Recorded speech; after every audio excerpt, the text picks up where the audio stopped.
The notion that mainstream media is attempting to mind control people into becoming Satanist is a complex and multifaceted topic. While there is no concrete evidence to support the claim that the media is intentionally promoting Satanism, there are some underlying themes and messages that can be interpreted as subtly influencing people's perceptions and values. One of the primary ways in which the media may be seen as promoting satanic ideologies is through the glorification of individualism and self-interest.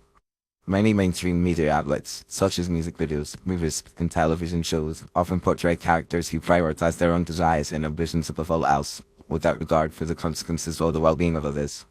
This can be seen as a reflection of the satanic principle of do what thou wilt, which emphasizes personal freedom and autonomy above all else. Furthermore, the media's obsession with celebrities and their lifestyles can also be seen as a form of mind control, as people become increasingly fixated on the glamour and prestige of the wealthy and famous. This can lead to a kind of idolatry, where individuals begin to emulate the values and behaviors of their celebrity idols, often without critically evaluating the implications or consequences of their actions.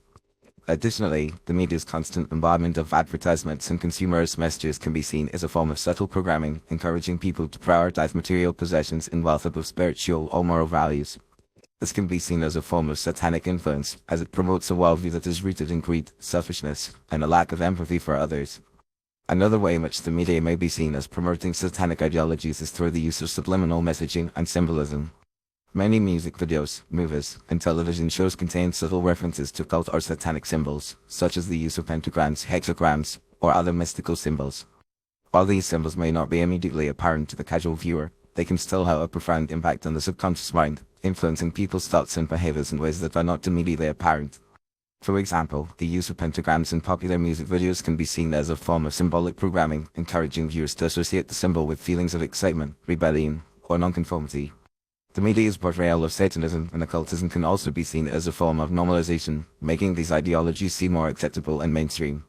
Many television shows and movies, such as American Horror Story or The Chilling Adventures of Sabrina, feature characters who practice Satanism or occultism, often in a way that is portrayed as glamorous or empowering. This can be seen as a form of desensitization, where people become increasingly comfortable with the idea of Satanism and occultism and begin to see them as viable alternatives to traditional spiritual or moral values. Furthermore, the media's emphasis on dark or edgy themes, such as violence, gore, or explicit content, can also be seen as a form of satanic influence, as it promotes a worldview that is rooted in chaos, disorder, and a lack of respect for human life. In conclusion, while there is no concrete evidence to support the claim that the mainstream media is intentionally trying to mind control people into becoming Satanists, there are certainly some underlying themes and messages that can be interpreted as subtly influencing people's perceptions and values. The media's glorification of individualism and self-interest, its obsession with celebrity culture, and its use of subliminal messaging and symbolism can all be seen as forms of subtle programming, encouraging people to prioritize material possessions, wealth, and personal ambition above spiritual or moral values. Additionally, the media's portrayal of Satanism and occultism can be seen as a form of normalization, making these ideologies seem more acceptable and mainstream. As such, it is essential for individuals to be critically aware of the media's influence and to think carefully about the values and messages that they are promoting.